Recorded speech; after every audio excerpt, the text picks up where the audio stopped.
اسلام کی دعوت کیوں؟ آڈیو بک پر مکتبہ اسلامیہ، خود بھی سنیے اور دوسروں سے بھی شیئر کیجیے۔ مصنف علامہ یوسف القرضاوی رحمۃ اللہ علیہ۔ بسم اللہ الرحمن الرحیم۔ پیش لفظ 1490 ہجری مطابق 1970 کے اواخر میں امریکہ اور کینیڈا میں مقیم مسلمان طلبہ کی انجمن نے اپنی سالانہ کانفرنس منعقد کی۔ میں نے اس کانفرنس میں مسلسل کئی برس تک شرکت کی ہے، لیکن عجیب اتفاق کے متذکرہ کانفرنس میں اپنی بعض مجبوریوں کے باعث میں شریک نہ ہو سکا۔ جب میں نے ان سے سفر نہ کرنے کی مجبوری بیان کی تو انہوں نے مجھ سے مطالبہ کیا کہ میں اپنی تقریر ریکارڈ کرا کے ان کے پاس بھیج دوں تاکہ وہاں سنائی جا سکے۔ اس کانفرنس کا مرکزی عنوان تھا اسلام ہی کیوں۔ بہرحال اللہ تعالیٰ نے میرے لیے آسانی پیدا کی اور میں نے اپنی تقریر ایک کیسٹ میں ریکارڈ کرا کے ان کے پاس بھیج دی۔ بعض احباب نے اس تقریر کو افادہ عام کے لیے کاغذ پر منتقل کر دیا۔ وہ قطر یونیورسٹی کے سالانہ ثقافتی میگزین ثمار الفکر کے ثمرات کے ایک شمارے میں شائع ہوئی۔ اس کے بعد الدار المتحدہ دمشق اور مؤسسۃ الرسالہ بیروت نے اس کو عمومی طور پر مفید بنانے کے لیے نئے سرے سے کتابچے کی شکل میں شائع کیا۔ انشاءاللہ اس کے بعد ان تقریروں کو بھی شائع کرنے کا ارادہ ہے جو میں نے مختلف مقامات پر مختلف مناسبات پر نو بنو موضوعات پر کی ہے۔ یہ سب کی سب اسلام اور اس کی دعوت اور بیداری سے متعلق ہے۔ ان تقریروں میں ان امراض کی نشاندہی کی گئی ہے جن سے اسلام دوچار ہے اور ان کی دوا بھی تجویز کی گئی ہے۔ اسلامی بیداری کو جہاں ایک طرف اس کے دشمن نقصان پہنچانے کی کوشش کر رہے ہیں، وہی دوسری طرف کچھ ایسی برائیاں بھی ہے جو خود اس مہم کے اندر سے جنم لے رہی ہے۔ میں حضرت شعیب علیہ السلام کے ایک مقولے پر اپنی بات ختم کرتا ہوں جسے قرآن نے یوں نقل کیا ہے: ان اريد الا الاصلاح ما استطعت وما توفیقی الا باللہ علیہ توکلت والیہ انیب۔ سورہ ہود۔ میں تو حتی المقدور اصلاح چاہتا ہوں اور مجھے توفیق تو اللہ ہی کی مدد سے ملے گی، اسی پر میں نے بھروسہ کیا اور اسی کی طرف رجوع کرتا ہوں۔ اللہ تعالی ہم سب کا حامی و ناصر ہو۔ قاہرہ۔ اسلام ہی کیوں؟ شمالی امریکہ اور کینیڈا میں بسنے والے احباب کرام، میں آپ کو یہاں شرق اسلامی بلاد عرب اور ساحل خلیج سے اسلامی سلام بھیج رہا ہوں۔ اسلام کا سلام ہے: السلام علیکم ورحمۃ اللہ وبرکاتہ۔ میری شدید خواہش تھی کہ میں جسمانی طور پر آپ کے درمیان ہوتا، جیسا کہ قلبی طور پر اپنے آپ کو آپ کے درمیان اور آپ کے ساتھ پا رہا ہوں۔ میری تمنا تھی کہ میں وہاں پہنچ کر ان نورانی چہروں کو دیکھتا جو نور ایمان سے منور ہے۔ ان میں سے بیشتر کو میں پہلے سے جانتا ہوں اور للہ فی اللہ ان سے محبت کرتا ہوں۔ میری آرزو تھی جبکہ آپ لوگ ان ریاستوں کے دور دراز علاقوں، مشرق و مغرب اور شمال و جنوب سے جمع ہو رہے ہیں تاکہ اللہ کے کلمہ، اس کی اطاعت اور اس کی دعوت کی نصرت کی غرض سے ایک دوسرے کے ساتھ مل بیٹھیں، میں بھی ان حسین لمحات میں اپنے آپ کو آپ کے درمیان پاتا۔ میرے عزیز بھائیوں، بشارت ہے آپ کے لیے کہ آپ اللہ واسطے یہاں جمع ہوئے ہیں۔ اگر آپ کی نیت درست ہے تو آپ کا ایک ایک قدم جو اس راہ میں اٹھا ہے اور ایک ایک پیسہ جو آپ نے اس راہ میں خرچ کیا ہے، وہ سب کا سب فی سبیل اللہ شمار ہوگا اور اس کا پورا حساب آپ کو اللہ کے پاس نیکیوں کی تول میں ملے گا۔ آپ سے پہلے کے مجاہدین کے بارے میں اللہ تعالی نے ایک ایسی سچی بات فرمائی ہے: وَلَا يُنفِقُونَ نَفَقَةً صَغِيرَةً وَلَا كَبِيرَةً وَلَا يَقْطَعُونَ وَادِيًّا إِلَّا كُتِبَ لَهُمْ لِيَجْزِيَهُمُ اللَّهُ أَحْسَنَ مَا كَانُوا يَعْمَلُونَ۔ التوبہ۔ اور جو کوئی چھوٹا اور بڑا انفاق وہ کرتے ہیں اور جو وعدی وہ طے کرتے ہیں، سب ان کے لیے لکھا جاتا ہے تاکہ اللہ ان کے اچھے عمل کا اچھے سے اچھا بدلہ دے۔ آپ نے کانفرنس کے لیے جو موضوع اختیار کیا ہے وہ دراصل اس بڑے سوال کا جواب ہے کہ اسلام ہی کیوں؟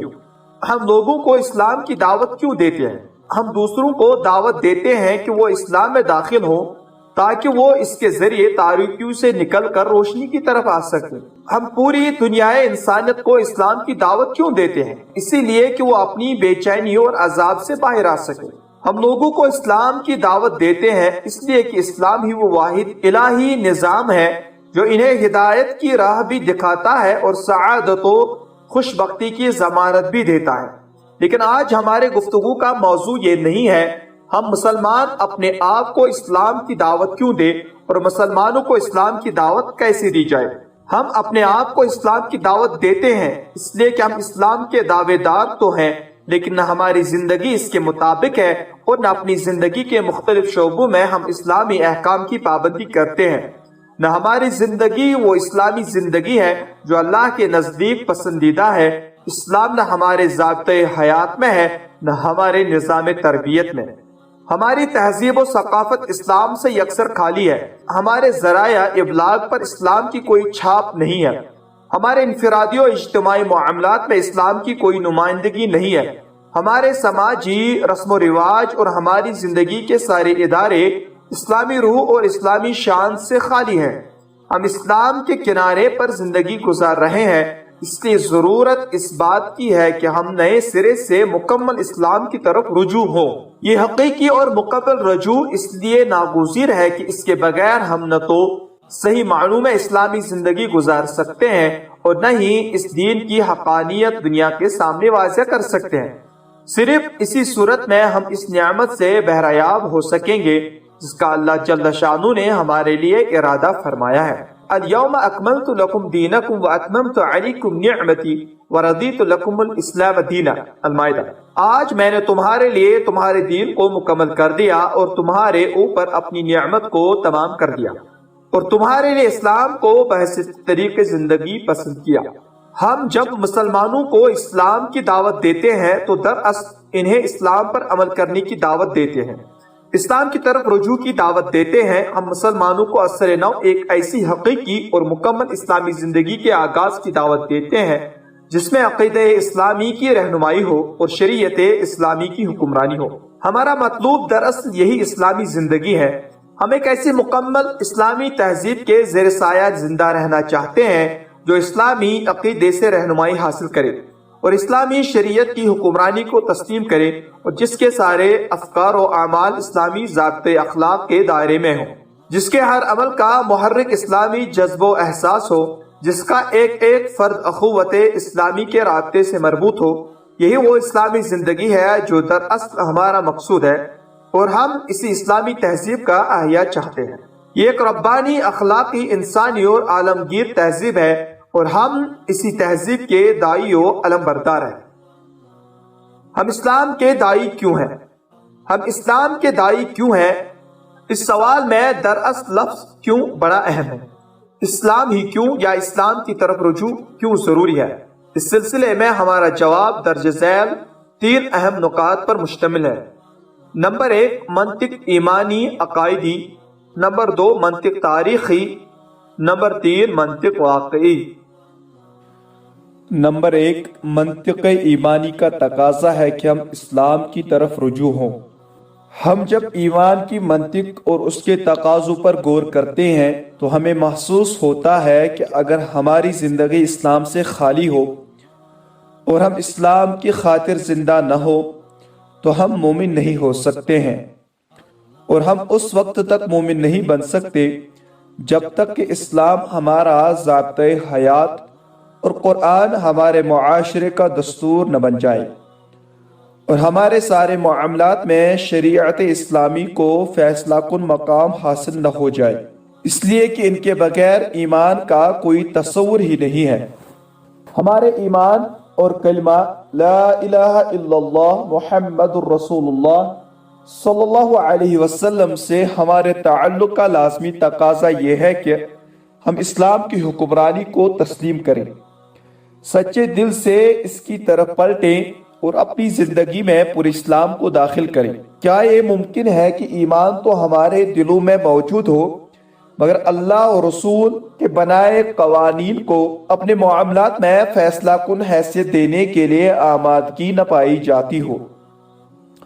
قرآن قطعی ایسے ایمان کو تسلیم نہیں کرتا اللہ تعالیٰ کا ارشاد ہے وَمَا كَانَ لِمُؤْمِنٍ وَلَا مُؤْمِنَةٍ إِذَا قَضَى اللَّهُ وَرَسُولُهُ أَمْرًا أَن يَكُونَ لَهُمُ الْخِيَرَةُ مِنْ أَمْرِهِمْ الاحزاب۔ اور کسی مومن مرد یا کسی مومن عورت کو اس بات کا حق نہیں پہنچتا کہ جب اللہ اور اس کا رسول کسی معاملے کا فیصلہ کر دے تو ان کے لیے اس میں کوئی اختیار باقی رہ جائے۔ ایمان لانے کے بعد اب تمہیں کوئی اختیار نہیں ہے، اب تمہیں اس بات کا قطعی حق نہیں پہنچتا کہ تم کس معاملے میں یہ کہو کہ میں چاہوں تو اللہ اور رسول کے فیصلے کو قبول کروں یا انکار کر دوں۔ تمہارے علم کے لیے یہ بات کافی ہے کہ یہ امر یا ممانعت اللہ اور رسول کی طرف سے آئی ہے، بس اب سوائے اس کے کہ تمہارے لیے کوئی گنجائش نہیں کہ تم کہو سمعنا واطعنا غفرانک ربنا والیک المصیر البقرہ، ہم نے سنا اور مانا، اے ہمارے پروردگار ہم تیری مغفرت کے طلبگار ہیں اور تیری طرف ہمارا پلٹنا ہے۔ اور یہی مومن کی شان ہے۔ ارشاد ربانی ہے انما كان قول المؤمنین اذا دعوا الى اللہ ورسولہ لیحکم بینہم ان یقولوا سمعنا واطعنا وَأُولَئِكَ هُمُ الْمُفْلِحُونَ النور۔ اہل ایمان کی بات تو یہ ہوتی ہے کہ جب وہ اپنی کسی باہمی نزاع کے فیصلے کے لیے اللہ اور اس کے رسول کی طرف بلائے جاتے ہیں تو کہتے ہیں کہ ہم نے سنا اور مانا، اور در حقیقت یہی لوگ فلاح یاب ہیں۔ جبکہ منافق لوگوں کا رویہ اس کے برعکس ہوتا ہے، وہ ہمیشہ تردد کی کیفیت میں ہوتے ہیں۔ جب اللہ اور رسول کا فیصلہ ان کے مفاد میں ہوتا ہے تو سمعنا واطعنا، ہم نے سنا اور مانا کہتے ہیں، اور اگر ان کا مفاد خطرے میں نظر آئے تو اللہ اور رسول کا فیصلہ ماننے سے صاف انکار کر دیتے ہیں، اور یہ رویہ سراسر ایمان کے منافی ہے۔ قرآن اس منافقانہ رویے پر ان الفاظ میں تبصرہ کرتا ہے أَلَمْ تَرَ إِلَى الَّذِينَ يَزْعُمُونَ أَنَّهُمْ آمَنُوا بِمَا أُنزِلَ إِلَيْكَ وَمَا أُنزِلَ مِن قَبْلِكَ يُرِيدُونَ أَن يَتَحَاكَمُوا إِلَى الطَّاغُوتِ وَقَدْ أُمِرُوا أَن يَكْفُرُوا بِهِ وَيُرِيدُ الشَّيْطَانُ أَن يُضِلَّهُمْ ضَلَالًا بَعِيدًا وَإِذَا قِيلَ لَهُمْ تَعَالَوْا إِلَى مَا أَنزَلَ اللَّهُ وَإِلَى الرَّسُولِ رَأَيْتَ الْمُنَافِقِينَ يَصُدُّونَ عَنكَ صُدُودًا النساء۔ ان لوگوں کو نہیں دیکھا جو دعویٰ تو کرتے ہیں کہ وہ اس چیز پر ایمان رکھتے ہیں جو تم پر اتاری گئی ہے اور اس پر بھی جو تم سے پہلے اتاری گئی، لیکن چاہتے ہیں کہ اپنے معاملات فیصلے کے لیے طاغوت کے پاس لے جائے، حالانکہ انہیں ان کے انکار کا حکم دیا گیا ہے، اور شیطان چاہتا ہے کہ انہیں بہت دور کی گمراہی میں ڈال دے۔ اور جب ان سے کہا جاتا ہے کہ اللہ کی اتاری ہوئی کتاب اور رسول کی طرف آؤ تو تم منافقین کو دیکھتے ہو کہ وہ تم سے کترا جاتے ہیں۔ مذکور بالا آیاتوں سے یہ بات بالکل واضح ہو گئی کہ اللہ اور رسول کے احکام سے اعراض برتنا ایک کھلا ہوا نفاق ہے، خواہ اعراض حاکم کی جانب سے ہو یا محکوم کی جانب سے، ہر صورت میں یہ نفاق ہی ہوگا، اس لیے کہ ایمان کا تقاضا یہ ہے کہ آپ اپنے ہر معاملے میں اللہ اور رسول کے احکام کی طرف رجوع کریں، ورنہ بصورت دیگر آپ کے ایمان کی نفی ہو جائے گی۔ اس معاملے میں اللہ تعالیٰ نے قرآن میں ایک تاکیدی قسم کھائی ہے اور اپنے رسول کو مخاطب کرتے ہوئے فرمایا ہے فَلَا وَرَبِّكَ لَا يُؤْمِنُونَ حَتَّى يُحَكِّمُوكَ فِي مَا شَجَرَ بَيْنَهُمْ ثُمَّ لَا يَجِدُوا فِي أَنفُسِهِمْ حَرَجًا مِّمَّا قَضَيْتَ وَيُسَلِّمُوا تَسْلِيمًا النساء۔ بس نہیں تیرے رب کی قسم، یہ لوگ مومن نہ ہوں گے جب تک کہ اپنے نزاعی معاملات میں تم کو حکم نہ مانے، اور جو کچھ تم فیصلہ کر دو اس پر اپنے دلوں میں کوئی تنگی محسوس کیے ہوئے بغیر اس کے آگے سر تسلیم خم نہ کر دے۔ یہی دراصل تقاضۂ ایمانی ہے، اور یہی وجہ ہے کہ امت مسلمہ کے اندر 1300 سال تک قانون الہی کے علاوہ کوئی اور قانون راج نہیں تھا، صرف قرآن ہی اس کا دستور تھا۔ وہ اپنے سارے قانونی معاملات میں شریعت اسلامیہ کی طرف رجوع کرتی تھی، فتویٰ بھی اسی کی بنیاد پر دیا جاتا تھا، اور عدالتوں میں بھی اسی کو بالادستی حاصل تھی۔ یہ بات اپنی جگہ درست ہے کہ وہاں کچھ کوتاہیاں تھیں اور بعض انحرافات بھی رونما ہو گئے تھے۔ اسلامی شریعت سے متعلق کچھ غلط فہمیاں بھی پائی جاتی تھی، اور اسلامی احکام کا نفاذ بھی کما حقہ نہیں ہو رہا تھا۔ مگر جو چیز ہمارے اس دور نامسعود سے اس دور کو ممیز و ممتاز کرتی ہے وہ یہ ہے کہ اس وقت اسلامی شریعت کے خلاف بغاوت کا رجحان نہیں تھا اور نہ سرے سے اس کا انکار ہی ممکن تھا۔ اس وقت کوئی اس کی ہمت نہیں کر سکتا تھا، چنانچہ بڑے سرکش اور جابر لوگوں کے سامنے بھی جب اللہ اور رسول کا حکم بیان کیا جاتا تو ان کے لیے سم و طاعت کے سوا کوئی چارہ نہ ہوتا تھا۔ حجاج بن یوسف الثقفی جو اپنے ظلم و ستم اور سرکشی میں مشہور ہے، جو گمان کی بنا پر لوگوں کو گرفتار کرتا تھا اور شبہ کی بنیاد پر قتل کروا دیتا تھا، اسی حجاج نے ایک دن ایسے شخص کو جیل میں ڈالا جو حقیقی مجرم نہیں تھا اور جرم کا مرتکب اس کا کوئی قریبی عزیز تھا۔ جب اسے حجاج کے سامنے پیش کیا گیا تو حجاج نے اس سے دریافت کیا، تمہارا کیا معاملہ ہے؟ تم کیسے یہاں آئے ہو؟ اس نے کہا، میرے اقارب میں سے ایک شخص نے میری ایک عزیزہ کی عزت لوٹی، مجھے گرفتار کر لیا گیا اور اس مجرم کے بدلے مجھے قید کر دیا گیا۔ اس پر حجاج نے کہا، شاعر کہتا ہے، جانیک من یجنی علیک وقد تعد الصاحہ مبارک الجرب ولرب مأخوذ بذنب عشیرہ ونجل مقارف صاحب الذنب۔ شاعر کے کلام کا خلاصہ یہ ہے کہ انسان بسا اوقات دوسرے کے جرم میں ماخوذ ہو جاتا ہے۔ اس پر آدمی نے جواب دیا، اگر شاعر یہ کہتا ہے تو اللہ تعالیٰ نے اپنی کتاب میں یوسف علیہ السلام کی زبانی کہا ہے، قال معاذ اللہ ان تأخذ الا من وجدنا متاعنا عنده انا اذا ظالمون، سورہ یوسف۔ اس نے کہا، اللہ پناہ میں رکھے اس بات سے کہ ہم اس کے سوا کسی اور کو پکڑیں جس کے پاس ہم نے اپنی چیز پائی ہے، اس صورت میں ہم نہایت ظالم ٹھہریں گے۔ اور قرآن نے ایک دوسرے مقام پر بھی اسی تصور جرم و سزا پر زور دیا ہے، وَلَا تَزِرُ وَازِرَةٌ وِزْرَ أُخْرَى، الانعام، اور کوئی بوجھ اٹھانے والا کسی دوسرے کا بوجھ نہ اٹھائے گا، ہر شخص ذمہ دار ہوگا۔ جب حجاج نے یہ آیت سنی تو اس نے حکم دیا کہ اس آدمی کو رہا کر دو، اللہ کا قول سچا ہے اور شاعر کا قول جھوٹا ہے۔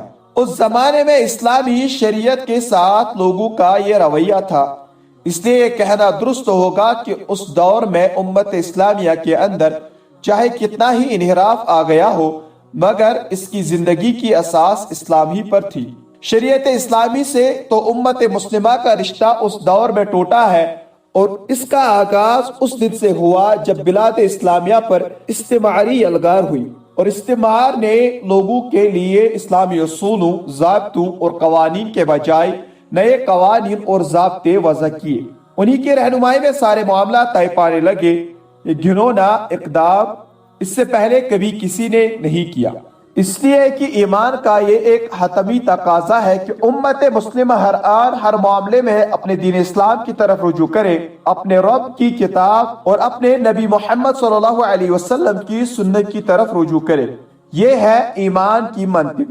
اگر ہم اس کا فیصلہ تسلیم کرتے ہیں تو ہمارے سارے حکام و محکومین کو قرآن و سنت اور اسلام کی طرف لازماً پلٹنا ہوگا، ورنہ ہمارے اوپر نفاق، کفر، ظلم اور فسق کا الزام عائد ہوگا۔ یہ الزام ہمارے اوپر قرآن عائد کرے گا، جیسا کہ سورۃ المائدہ کی 3 آیتوں میں اللہ تعالیٰ کا ارشاد ہے، وَمَن لَّمْ يَحْكُم بِمَا أَنزَلَ اللَّهُ فَأُولَٰئِكَ هُمُ الْكَافِرُونَ، اور جو لوگ اللہ کی اتاری ہوئی شریعت کے مطابق فیصلہ نہ کرے وہی لوگ کافر ہیں۔ وَمَن لَّمْ يَحْكُم بِمَا أَنزَلَ اللَّهُ فَأُولَٰئِكَ هُمُ الظَّالِمُونَ، اور جو اللہ کے اتارے ہوئے احکام کے مطابق فیصلہ نہ کریں گے تو یہی لوگ دراصل ظالم ہیں۔ وَمَن لَّمْ يَحْكُم بِمَا أَنزَلَ اللَّهُ فَأُولَٰئِكَ هُمُ الْفَاسِقُونَ، المائدہ آیت نمبر 44، 45، 47۔ اور جو اللہ کے اتارے ہوئے قانون کے مطابق فیصلہ نہ کریں تو وہی لوگ دراصل نافرمان ہیں۔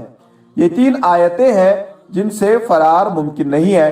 ایک شاعر کے بقول، وَلَوْ كَانَ رُمْحًا وَاحِدًا لَأَتَّقَيْتُهُ وَلَكِنَّهُ رُمْحٌ وَثَانٍ وَثَالِثٌ، اگر ایک نیزہ ہوتا تو میں اس سے بچ جاتا، مگر یہاں تو 1، 2، 3 نیزے ہیں۔ بعض لوگ کہتے ہیں کہ یہ آیتیں اہل کتاب یہود و نصارہ کے سلسلے میں نازل ہوئی ہیں۔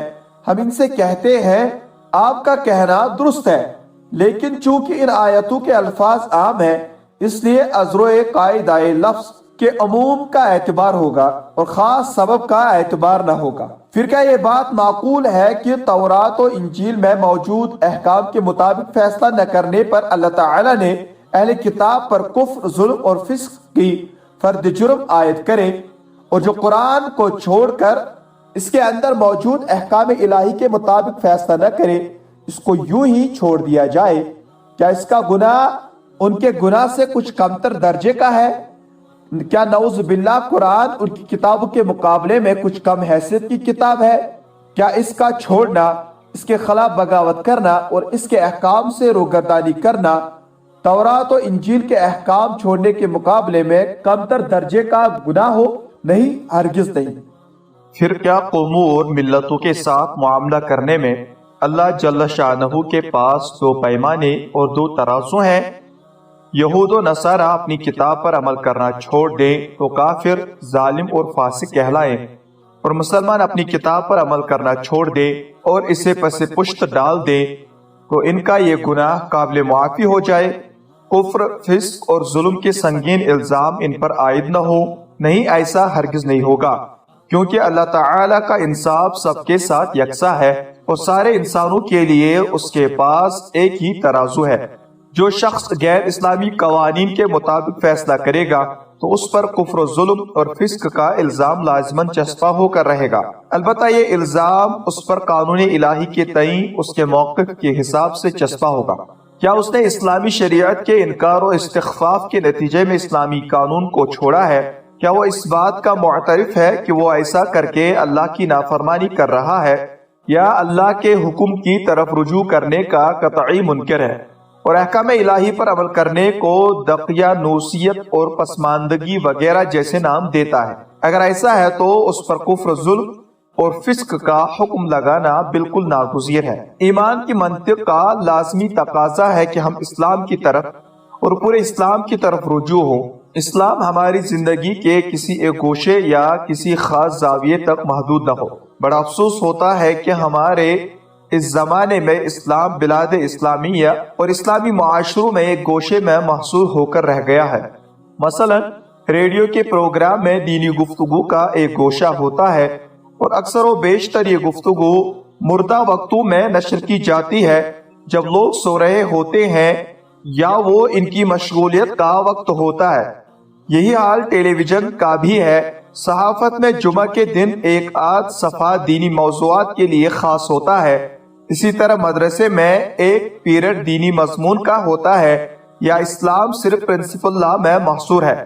رہے اقتصادی، تجارتی، تمدنی، دستوری اور ادارتی اور جرم و سزا سے متعلق معاملات، تو اسلام کو ان سے مکمل طور پر الگ تھلگ اور دور رکھا گیا ہے۔ اسلام کو ایک چھوٹا گوشہ ملتا ہے جو ارباب اقتدار اس پر صدقہ کرتے ہیں، حالانکہ اسلام ہی کا سب کچھ ہے۔ بعض ملکوں میں وہ ایک گوشہ بھی حکمران طبقے کو کچھ زیادہ لگتا ہے، اس لیے اس میں قطر بیونت کر کے اسے کم کر دیا جاتا ہے۔ مثلا بعض ملکوں میں حکمران طبقے کو یہ بات بہت گراں گزرتی ہے کہ اسلام کے تابع پورا پرنسپل لا ہو، اس لیے انہوں نے یہ بچا کچا حصہ بھی اسلام سے چھین لیا ہے۔ انہوں نے طلاق اور تعدد ازواج کو اپنے یہاں حرام قرار دے دیا ہے، اور اسی طرح وہ میراث کی تقسیم میں عورت اور مرد کے درمیان برابری کے قانون کو رواج دینا چاہتے ہیں۔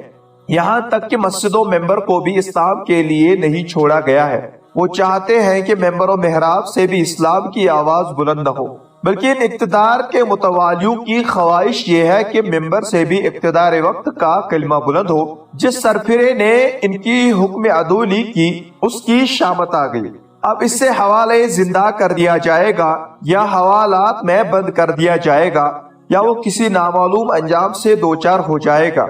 اس طرح گویا مسلم ملکوں میں اسلام کی آزادی سلب کر لی گئی ہے اور اس سے زندگی کے سارے معاملات میں رہنمائی کی اجازت نہیں ہے۔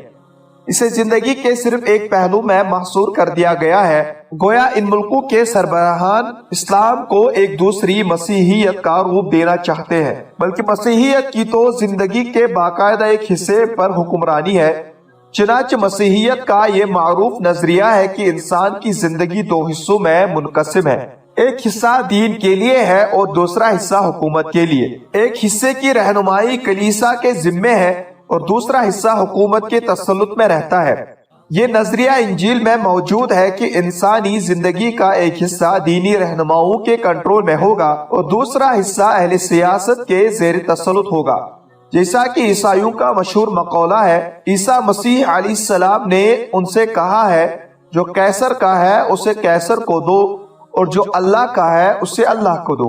اس طرح گویا یہ بات قول مسیح سے ثابت ہے کہ انسان اور اس کی زندگی کے دو حصے ہیں، ایک حصہ قیصر کے لیے ہے اور ایک حصہ اللہ کے لیے۔ مگر اسلام اس مسیحی نقطہ نظر کا سخت مخالف ہے۔ وہ انسان اور زندگی کی تقسیم کو ہرگز قبول نہیں کرتا۔ اسلام کے نزدیک انسان اور اس کی پوری زندگی اللہ تعالی کے لیے ہے، وہ اس میں کسی حصے بکھرے کا قائل نہیں ہے۔ اس کائنات میں جو کچھ ہے سب اللہ کی ملکیت میں ہے، حتیٰ کہ قیصر اور جو کچھ قیصر کا ہے سب اللہ کی قہار ہستی کا ہے۔ جو کچھ زمین اور آسمانوں میں ہے سب اللہ کی ملکیت میں ہے۔ آسمانوں اور زمین کی بادشاہی اللہ کے لیے خاص ہے، اس لیے اسلام کسی طرح کی حصہ کشی کو قبول نہیں کرتا ہے۔ اس میں دو رنگی نہیں ہے۔ اسلام کے نزدیک انسان ایک ہے اور ایک ہی اقتدار کے تابع ہے اور ایک ہی قیادت اس کی زندگی کے سارے امور میں رہنما ہے۔ اسلامی خلافت کے کسی دور میں بھی پاپائیت یا کوئی اور روحانی اقتدار اس کے پہلو نہیں رہا ہے، بلکہ دینی اور دنیاوی اقتدار دونوں اسلامی خلافت کے ماتحت تھے۔ چنانچہ جب نبی کریم صلی اللہ علیہ وسلم نے حضرت ابوبکر رضی اللہ تعالی عنہ کو نماز میں لوگوں کی امامت کے لیے آگے بڑھایا تو حضرت عمر رضی اللہ تعالی عنہ اور دوسرے صحابہ رضوان اللہ علیہم اجمعین نے کہا، رسول اللہ صلی اللہ علیہ وسلم نے ان کو ہمارے دین کے لیے پسند فرمایا ہے، تو کیا ہم انہیں اپنی دنیا کے لیے پسند نہ کریں گے؟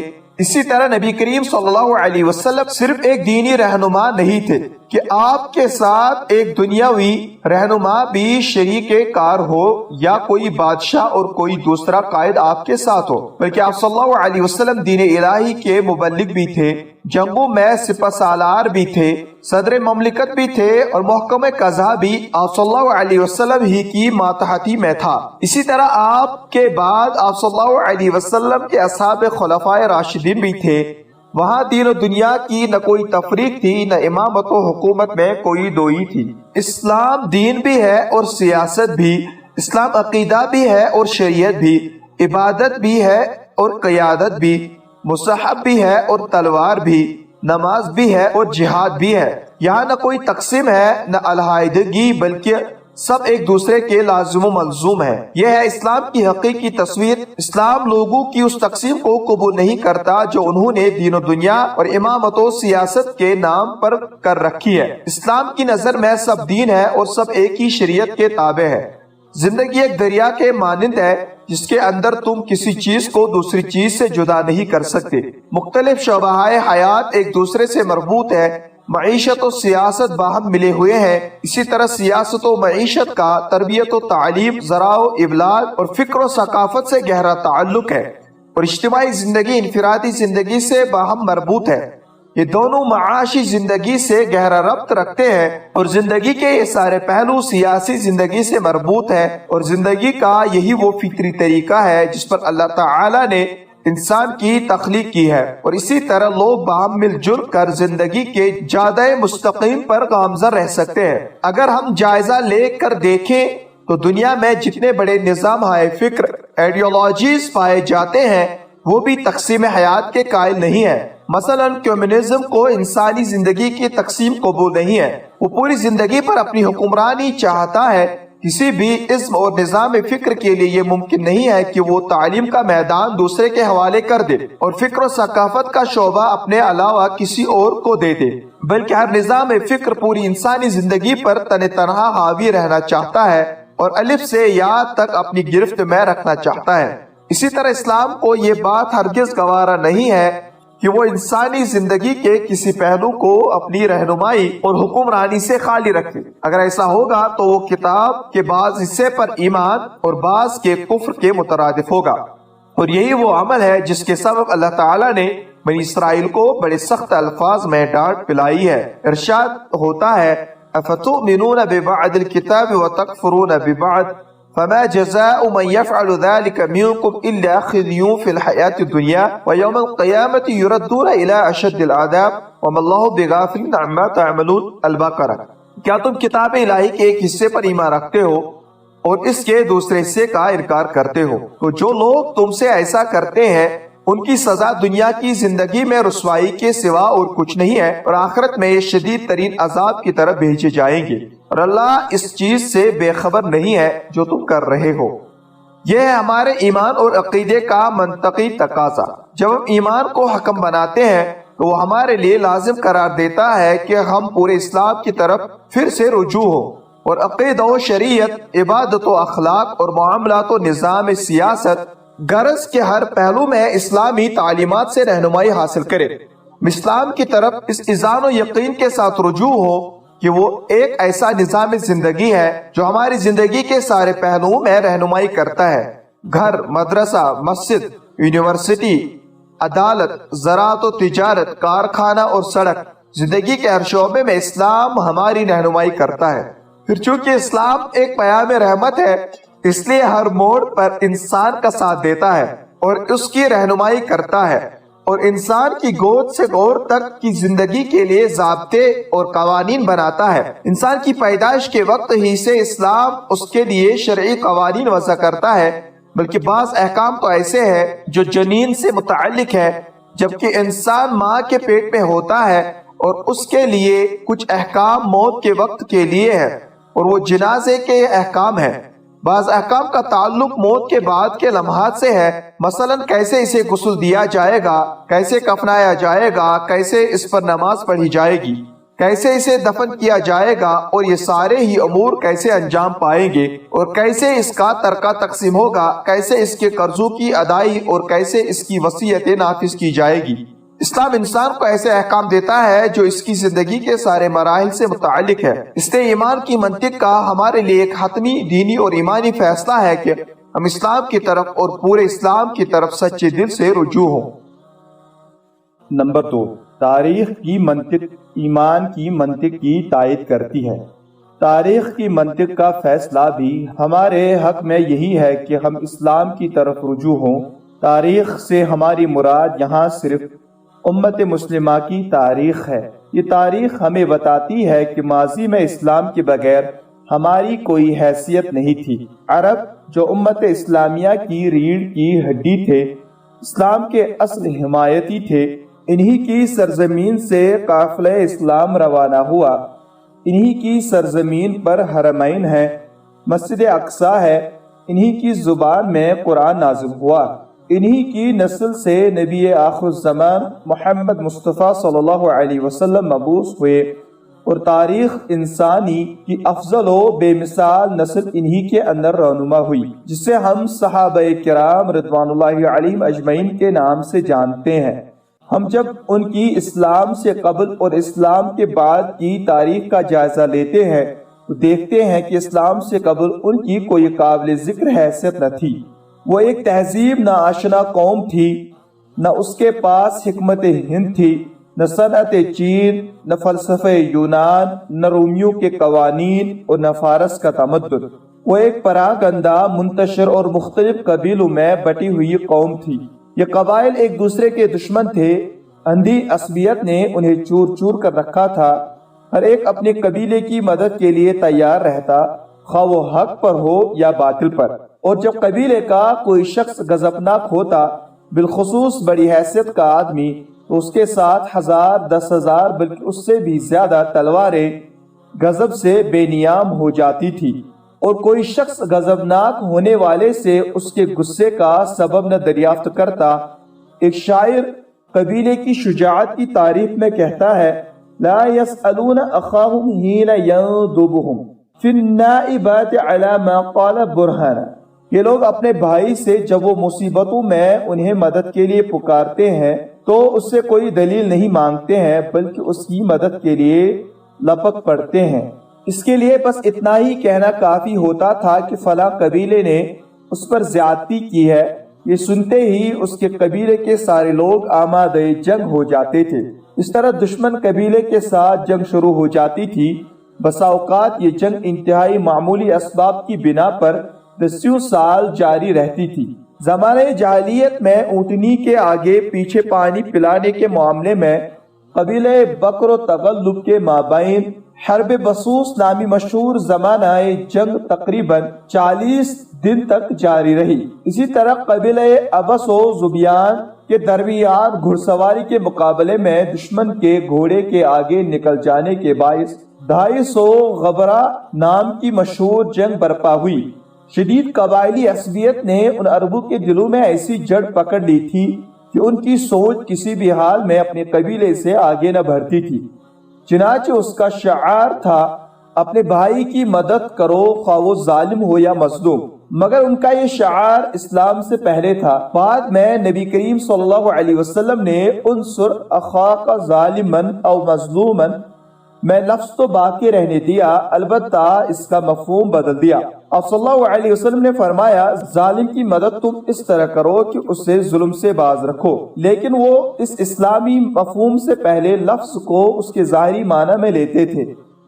اسلام سے پہلے عرب ایک پراگندہ اور گم گشتہ قوم تھی، کھلی ہوئی گمراہی میں پڑی ہوئی تھی، جیسا کہ اللہ تعالیٰ کا ارشاد ہے هو الذي بعث في الأميين رسولا منهم يتلو عليهم آياته ويزكيهم ويعلمهم الكتاب والحكمة وإن كانوا من قبل لفي ضلال مبين۔ الجمعہ۔ وہی وہ ذات ہے جس نے امیوں کے درمیان خود انہی میں سے ایک رسول مبعوث فرمایا جو انہیں اس کی آیات پڑھ کر سناتا ہے اور ان کی زندگیوں کو سنوارتا ہے اور انہیں کتاب و حکمت کی تعلیم دیتا ہے، گرچہ یہ لوگ اس سے پہلے کھلی ہوئی گمراہی میں پڑے ہوئے تھے۔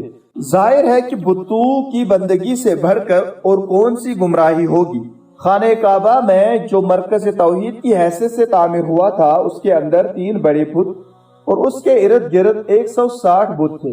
ہر قبیلے کا اپنا الگ الگ بت تھا، بلکہ ہر فرد کا اپنا ایک بت تھا، اور ہر گھر میں ایک یا ایک سے زیادہ بت تھے۔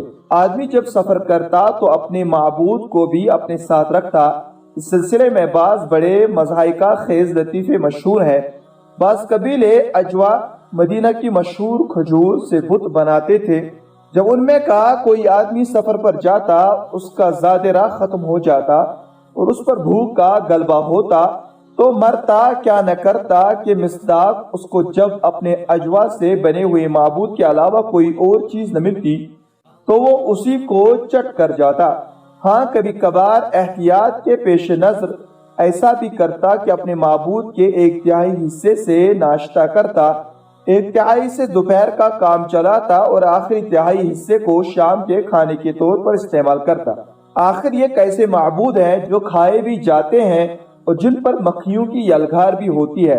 قرآن کریم نے اسی امر کی طرف درج ذیل آیت میں اشارہ کیا ہے وَإِن يَسْلُبْهُمُ الذُّبَابُ شَيْئًا لَا يَسْتَنقِذُوهُ مِنْهُ ضَعُفَ الطَّالِبُ وَالْمَطْلُوبُ الحج۔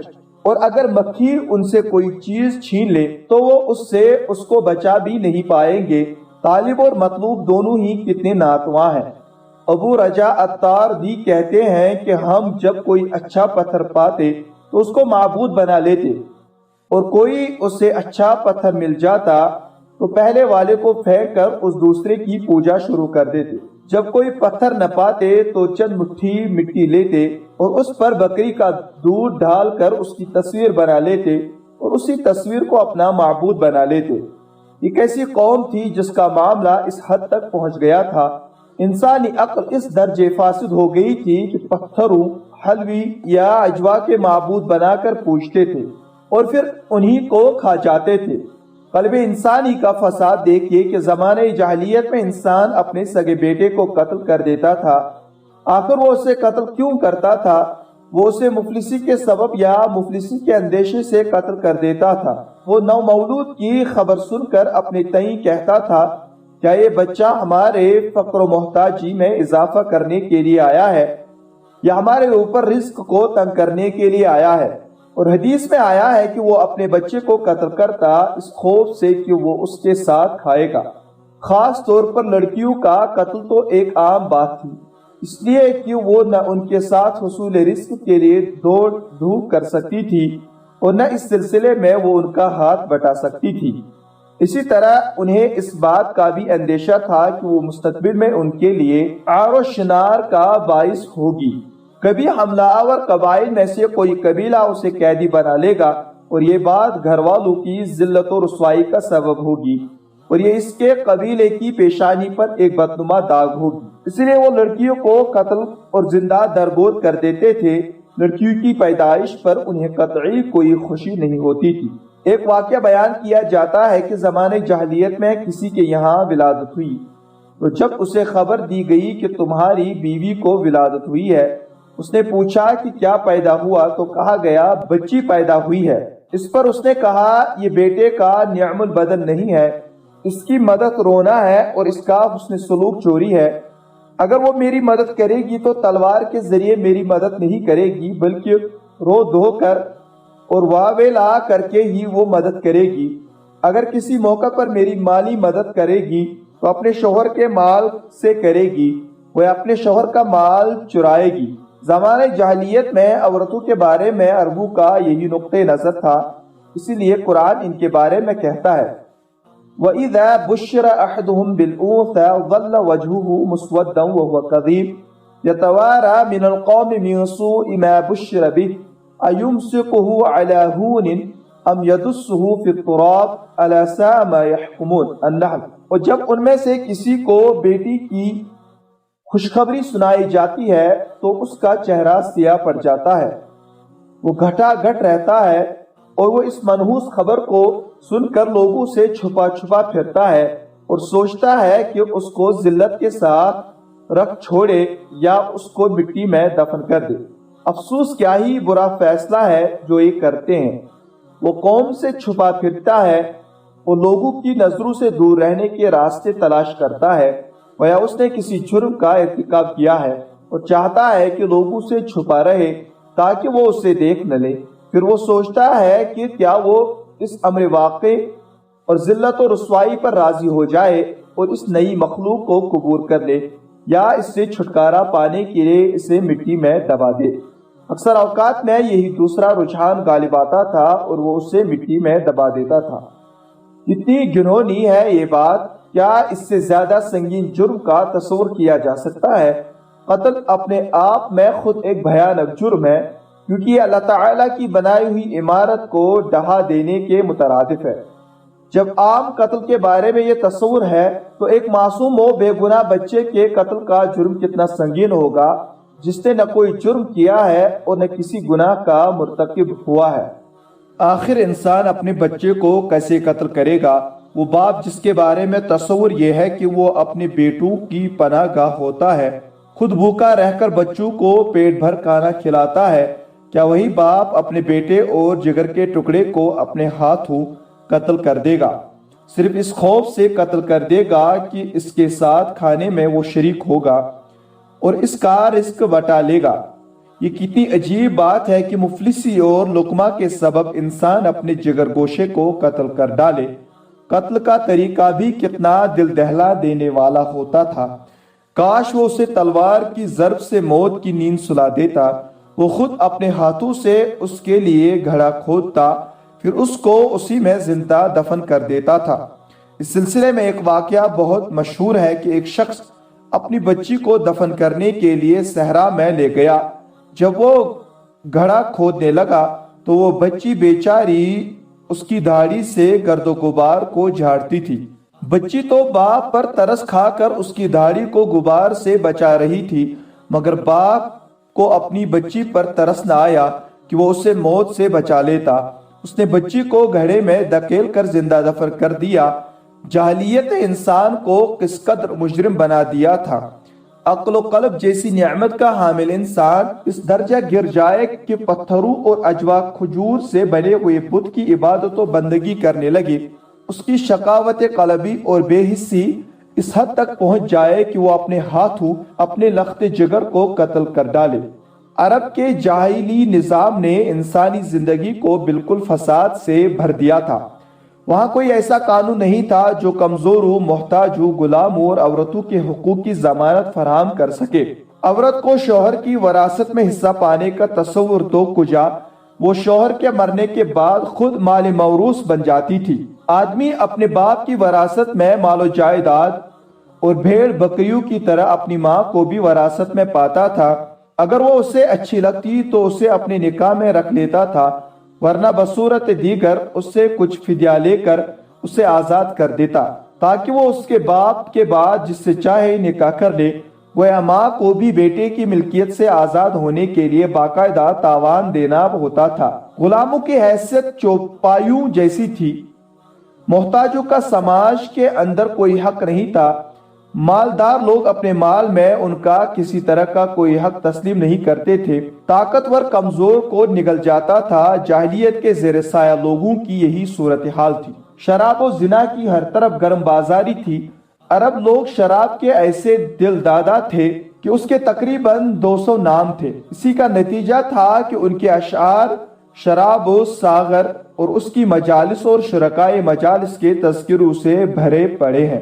زنا کا ارتکاب علی اعلان کیا جاتا تھا اور ہر آدمی کی ایک متعین معشوقہ ہوتی تھی، اور اسی طرح ہر عورت کا ایک متعین رفیق و عاشق ہوتا تھا۔ یہ تھے جاہلی نظام کے کڑوے کسیلے ثمرہ، جن سے پوری انسانی زندگی بے چین اور مضطرب تھی۔ جاہلیت کے اسی گھٹاٹوپ اندھیرے میں آفتاب اسلام طلوع ہوا اور اس نے رحمت پر مبنی اپنے ربانی نظام کے ذریعے عرب قوم کی کایا پلٹ کر رکھ دی۔ چند سالوں کے اندر انہیں دنیا کے سامنے ایک نئی مخلوق بنا کر کھڑا کر دیا۔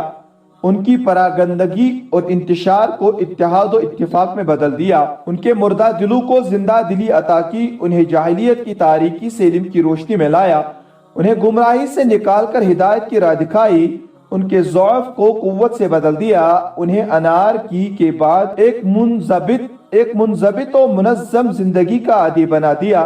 اباحیت و بے راہ روی کے مقابلے میں عفت و معابی کو جوہر عطا کیا۔ انحراف کے بعد انہیں استقامت کا خوگر بنایا، انہیں بت پرستی کی ذلت سے نکال کر توحید کے مقام بلند پر فائز کیا۔ زمانہ جاہلیت میں انہیں حساب و کتاب کچھ نہیں آتا تھا، اسلام نے انہیں پڑھنا لکھنا سکھایا۔ جیسا کہ حدیث میں آیا ہے کہ عربوں میں جو لوگ پڑھ لکھ سکتے تھے ان کی تعداد انگلیوں پر شمار کی جا سکتی تھی۔ چنانچہ غزوہ بدر کے موقع پر پڑھے لکھے قیدیوں کا نبی کریم صلی اللہ علیہ وسلم نے یہ فدیہ قرار دیا تھا کہ وہ مسلمانوں کے 10 بچوں کو پڑھنا لکھنا سکھا دیں۔ قرآن کریم کی پہلی آیت جو نازل ہوئی وہ اقرأ بسم ربک الذی خلق تھی اور دوسری سورہ قلم نون والقلم وما یسطرون تھی۔ اللہ تعالیٰ نے قلم کی قسم کھائی ہے تاکہ عرب قوم کو علم کے حصول کی دعوت دے۔ بالآخر عرب قوم میں ایک عظیم تبدیلی رونما ہوئی اور وہ جہالت سے علم کی روشنی میں آ گئے۔ انہوں نے علم دین اور علم دنیا دونوں سیکھا۔ اس کے نتیجے میں ایک ایسی تہذیب نے جنم لیا جس کے جلوے میں علم دین اور دنیا باہم جمع ہو گئے، جبکہ دوسری اقوام علم دین اور دنیا کی کشمکش سے آشنا تھی۔ مسیحیت کے یہاں تو علم دین و دنیا کی ایک طویل کشمکش کی تاریخ ہے۔ وہاں مذہب و سائنس ایک دوسرے سے گریز اور برسر پیکار نظر آتے ہیں۔ چنانچہ دین مسیح کے اجارہ داروں نے سائنسی اور تجریبی علوم کو رواج دینے والوں کو سزا دینے کے لیے تفتیشی عدالتیں قائم کی۔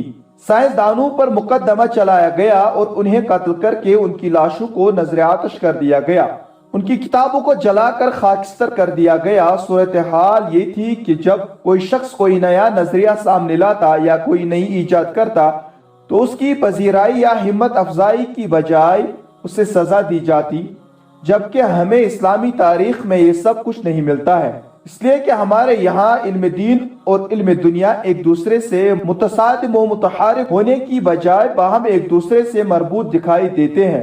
اسلامی تہذیب اس حیثیت سے معروف ہے کہ وہ ایک ایمانی و علمی تہذیب ہے۔ یہی وجہ ہے کہ مسلمان علماء کی علمی کتابیں یورپ اور دوسرے ملکوں کی یونیورسٹیوں میں علمی مرجع کی حیثیت سے پڑھائی جاتی تھی۔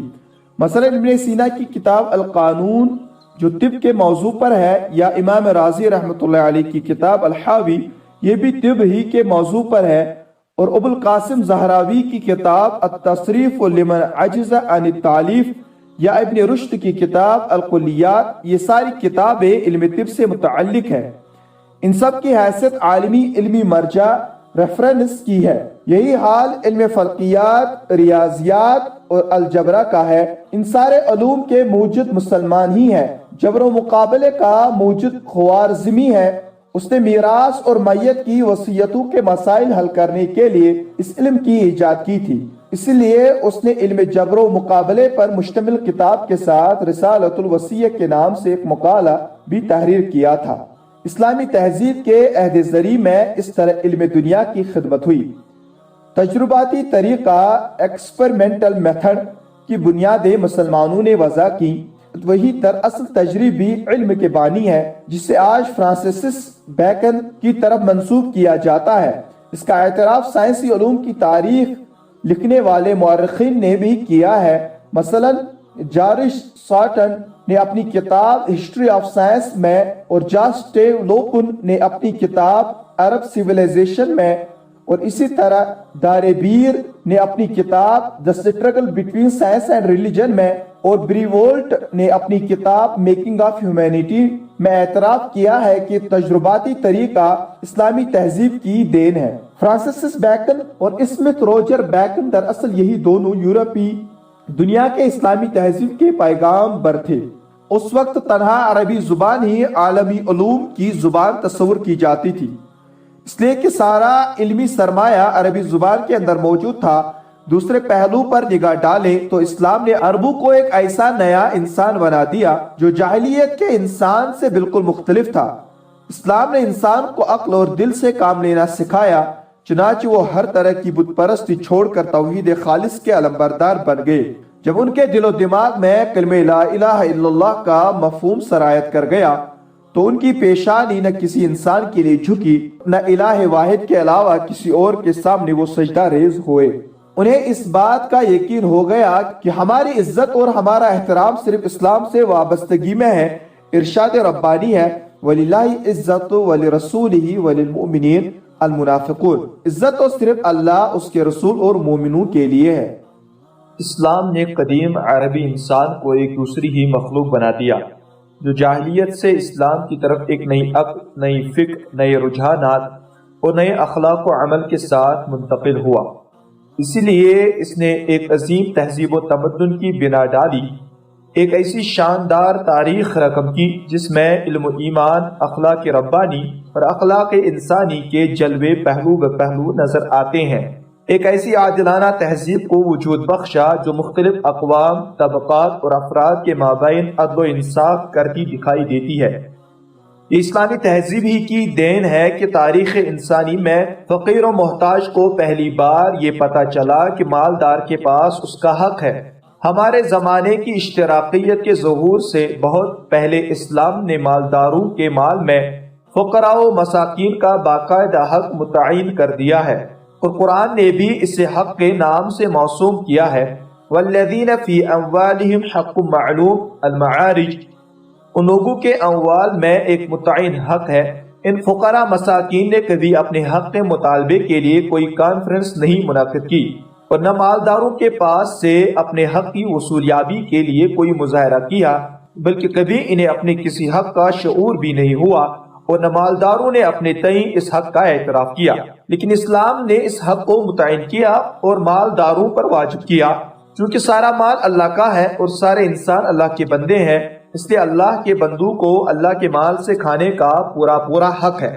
سب کو حق پہنچتا ہے کہ اس خوان یغما سے اپنا حصہ کھائیں جسے اللہ تعالیٰ نے اپنے بندوں کے لیے بچھا رکھا ہے۔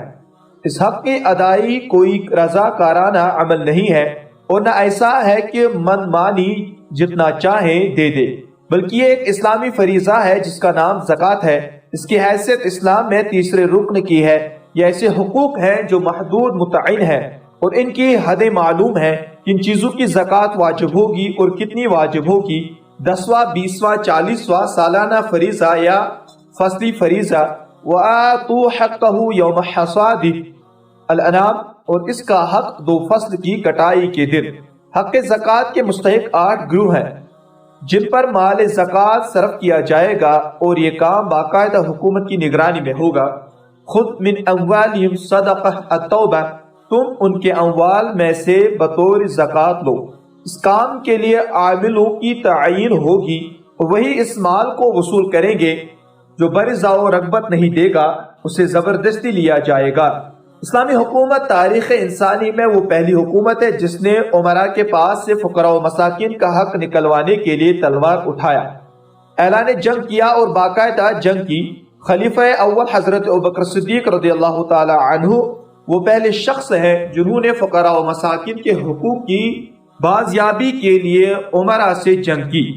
اس موقع پر انہوں نے یہ مشہور قول کہا، اگر وہ اونٹ کی ایک رسی بھی جسے وہ نبی کریم صلی اللہ علیہ وسلم کو دیتے تھے اور مجھے نہیں دیں گے تو میں ان سے جنگ کروں گا، اور مرتدین اور مانعین زکوٰۃ کے قلقمہ کے لیے 11 لشکر روانہ کیے۔ اسلامی نظام کی برکت کی اس حکومت میں خوشحالی ایسی عام ہوئی کہ حضرت عمر بن عبدالعزیز رحمۃ اللہ علیہ کے زمانے میں مسلمانوں کو اسلامی حکومت کے زیر سایہ زبردست مالی قوت حاصل تھی۔ آدمی اپنی زکوٰۃ کی ادائیگی کے سلسلے میں فکر مند رہتا تھا اور اپنی زکوٰۃ کو قبول کرنے والے کی تلاش میں سرگرداں رہتا تھا۔ بعض دفعہ طویل دوڑ دھوپ کے بعد بھی کوئی زکوٰۃ لینے والا نہیں ملتا تھا۔ مشہور عباسی خلیفہ ہارون رشید ایک دن بیٹھا آسمان کے بادلوں کو دیکھ رہا تھا، ان سے مخاطب ہو کر کہا، اے بادلو، تم مشرق و مغرب میں جہاں چاہو جا کے برسو، تم جہاں بھی برسو گے اس زمین کا خراج مسلمانوں کے بیت المال میں آئے گا۔ یعنی تم جہاں بھی برسو گے یا تو اسلامی مملکت کے دائرے میں وہ زمین ہوگی اس سے عشر آئے گا، یا اگر دوسرے ممالک کی زمین ہوئی تو اس سے خراج آئے گا اور اسے مسلمانوں کے بیت المال میں رکھا جائے گا۔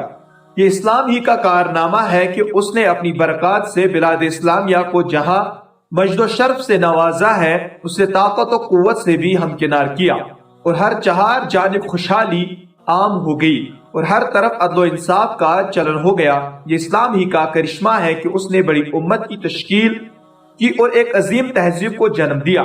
بلا شبہ یہ جو کچھ ہوا وہ صرف اسلام ہی کا فیض ہے۔ اسلام ہی نے امت مسلمہ کو عزت و سرفرازی عطا کی۔ حضرت عمر رضی اللہ تعالی عنہ جب شام گئے تو راستے میں ایک جگہ پانی میں گھسنے کی ضرورت پڑی۔ حضرت عمر رضی اللہ تعالی عنہ نے ایک عام آدمی کی طرح اپنے جوتے اتارے اور پانی میں گھس گئے۔ اس پر سپہ سالار لشکر ابو عبیدہ رضی اللہ تعالی عنہ نے کہا، اگر آپ اپنے اونٹ پر سوار رہتے ہوئے اس پانی کی جگہ کو عبور کرتے تو اس سے خلیفۃ المسلمین کی شان و تمکنت کا اظہار ہوتا، اس لیے کہ بلاد شام کے لوگ اپنے رؤساء و ملوک کو ایسا ہی کرتے دیکھتے ہیں۔ یہ سن کر حضرت عمر رضی اللہ تعالی عنہ نے جواب دیا، اے ابو عبیدہ، اگر تمہارے علاوہ کسی اور نے یہ بات کہی ہوتی تو میں ہرگز اس کو معاف نہ کرتا۔ تم امین الامت، یہ وہ خطاب ہے جو نبی علیہ الصلوۃ والسلام نے ابو عبیدہ بن جراح رضی اللہ تعالی عنہ کو دیا تھا، ہو کر یہ بات کہہ رہے ہو۔ پھر آپ نے فرمایا، اے ابو عبیدہ، ہم دنیا کی ذلیل ترین قوم تھے مگر اللہ تعالیٰ نے اسلام کی بدولت ہمیں عزت و سربلندی عطا کی۔ جب ہم اسلام کے علاوہ کسی اور چیز میں عزت و افتخار محسوس کریں گے تو اللہ تعالیٰ ہمیں ذلیل و خوار کر دے گے۔ تاریخ کی منطق کا سب سے اہم سبق یہی ہے کہ امت مسلمہ کی عزت و سرفرازی صرف اسلام میں ہے۔ تاریخ اسلامی کا سب سے زیادہ روشن اور سرسبز و شاداب دور وہی رہا ہے جس میں ملت اسلامیہ اسلام سے زیادہ قریب رہی ہے۔ جب تمہیں کہیں مسلمانوں کا غلبہ نظر آئے تو جان لو کہ وہاں اسلام کی طرف رجوع کا جذبہ صادق ضرور موجود ہوگا، اس لیے کہ جب تک اسلام کے ساتھ اور اسلام کی طرف کوئی حرکت نہیں ہوگی اس وقت تک دشمن قوتوں پر غلبہ پانا تقریباً ناممکن ہے۔ چنانچہ ہم حضرت عمر بن عبدالعزیز رحمۃ اللہ علیہ کا دور دیکھتے ہیں کہ وہ خلفائے راشدین کے طریقے پر چلے اور سنت عمر رضی اللہ تعالی عنہ کو زندہ کیا، تو نہ صرف یہ کہ وہ 5ویں خلیفہ راشد قرار پائے بلکہ انہوں نے 2.5 سال کی قلیل مدت میں پورے بلاد اسلامیہ کو خوشحالی و فارغ البالی سے مالا مال کر دیا۔ ہر طرف عدل و انصاف کا عام چلن ہو گیا۔ یہ سب کچھ انہوں نے بہت تھوڑی ہی مدت میں کیا۔ اگر انہیں لمبی مدت ملتی تو کیسا عظیم انقلاب برپا ہوتا۔ اسی طرح جب ہم آگے بڑھ کر صلاح الدین ایوبی رحمۃ اللہ علیہ اور ان سے پہلے نور الدین محمود زنگی رحمۃ اللہ علیہ کے زرعی دور کا جائزہ لیتے ہیں جو اسلامی تاریخ کا ایک بڑا قابل قدر اور شاندار دور تھا، تو ہمیں صاف نظر آتا ہے کہ ان دونوں نے اللہ کی شریعت کے مطابق حکمرانی کی اور اپنی مملکت میں پورے اسلام کو نافذ کیا۔ لوگوں کے دلوں میں روح ایمان پھونک دی۔ صلاح الدین ایوبی رحمۃ اللہ علیہ کو صلیبی قوتوں پر صرف زبانی جمع و خرچ سے غلبہ نہیں ملا تھا بلکہ انہوں نے حتی المقدور اسلحہ سازی کی کوشش بھی کی۔ دلوں میں پھر سے ایمان کی شمع روشن کی۔ ان کا خود اپنا حال یہ تھا کہ میدان جنگ میں مجاہدین کی صفوں کے درمیان ہوتے اور صحیح بخاری پڑھوا کر سنتے۔ رات میں فوجیوں کے خیموں کا چکر لگاتے، جب کسی خیمے میں کسی فوجی کو نماز پڑھتے، تلاوت کرتے یا ذکر و تسبیح میں مصروف پاتے تو خوش ہوتے اور کہتے الحمدللہ، انہی پاکیزہ نفوس کے سبب ہم غالب ہوں گے۔ جب کوئی ایسا خیمہ نظر آتا جس کے سارے فوجی محو خواب ہوتے تو کہتے ہمیں ڈر ہے کہ اگر شکست ہمارا مقدر ہوئی تو اسی خیمہ کی وجہ سے، جس کے سارے لوگ سو رہے ہیں اور اس میں ایک آدمی بھی یا رب کہنے والا نہیں ہے، یعنی اس میں اللہ کو پکارنے والا کوئی نہیں ہے۔ یہ وہ اسباب تھے جن کی بنیاد پر صلاح الدین ایوبی رحمۃ اللہ علیہ کو صلیبیوں پر غلبہ حاصل ہوا۔ یہ صلیبی فوجیں پورے یورپ سے جٹ کر آئی تھی تاکہ اسلام کو اس کے دیار میں روٹ ڈالے، مگر اللہ نے صلاح الدین رحمۃ اللہ علیہ کے ہاتھوں ان کے شرمناک عزائم کو خاک میں ملا دیا۔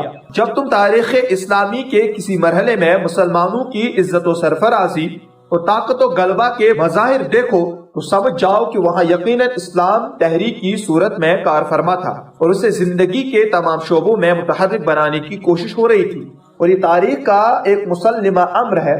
اس لیے اگر آج ہم صحیح معنوں میں عزت و شوقت، سیادت و قیادت اور دشمن طاقتوں کے پنجے سے آزاد ہو کر پوری امت مسلمہ کے اندر اتحاد و یگانگت کی فضا پیدا کرنا چاہتے ہیں تو ہمیں صدق دل سے اسلام اور پورے اسلام کی طرف پلٹنا ہوگا۔ ہمارے سارے مسائل اور ہماری ساری الجھنوں کا دراصل یہی ایک واحد علاج ہے، اور اسلامی تاریخ کا ایک طویل ماضی بھی اسی بات پر گواہ ہے۔ اس لیے ہمیں بھی اس کا تجربہ کرنا چاہیے، اور انسان جب ایک دوا کا تجربہ کر لے اور اس سے آرام ملے اور شفا بھی حاصل ہو تو اس کے لیے معقول رویہ یہی ہے کہ دوسری کوئی نئی دوا تلاش کرنے کی بجائے اسی مجرب و مفید دوا کو استعمال کرتا رہے۔ کہیں ایسا نہ ہو کہ نئی دوا کی تلاش میں وہ متعدد دواؤں کی تجربہ گاہ بن جائے، ہر نسخہ ساز کے نسخے کو آزماتا رہے۔ خاص طور پر ایسی صورت میں تو بالکل محتاط رویہ اختیار کرنا چاہیے جب یہ معلوم ہو جائے کہ نسخہ تجویز کرنے والے اس خیر خواہ نہیں ہے۔ ہم اپنی تاریخ میں اسلام کے نسخے کیمیا کو آزما چکے ہیں اور ہماری امت بھی اسے بارہا آزما چکی ہے۔ تجربے سے یہ بات ثابت ہو چکی ہے کہ اسلام ہمارے ہر مرض کی دوا، ہر مسئلے کا حل اور ہماری ساری پیچیدگیوں کا علاج ہے۔ اگر ایسا ہے تو اس میں تعجب کی کوئی بات نہیں ہے، کیونکہ اسلام اللہ کا پیغام ہے، وہ ایک ربانی ہدایت، آسمانی قانون اور مخلوق کے لیے اس کے خالق کی طرف سے ایک دستور حیات اور فرمان خداوندی ہے۔ وَمَنْ أَحْسَنُ مِنَ اللَّهِ حُكْمًا لِقَوْمٍ يُوقِنُونَ، المائدہ۔ اور اللہ سے بہتر کس کا فیصلہ ہو سکتا ہے ان لوگوں کے لیے جو یقین کرنا چاہے۔ اگر ہم تاریخ کی منطق سے اپنے حق میں فیصلہ چاہتے ہیں تو ہمارے لیے اس کا فیصلہ یہی ہے کہ اگر ہم اپنے تابناک ماضی کو دوبارہ دیکھنا چاہتے ہیں تو مخلصانہ طور پر اسلام کی طرف رجوع ہوں اور پھر ایک بار اس کو اپنی دنیا میں نافذ ہونے کا موقع دیں۔ نمبر 3، واقعاتی منطق ایمان اور تاریخ کی منطق کی تائید کرتی ہے۔ اب آخر میں ہم واقعاتی منطق پر گفتگو کریں گے۔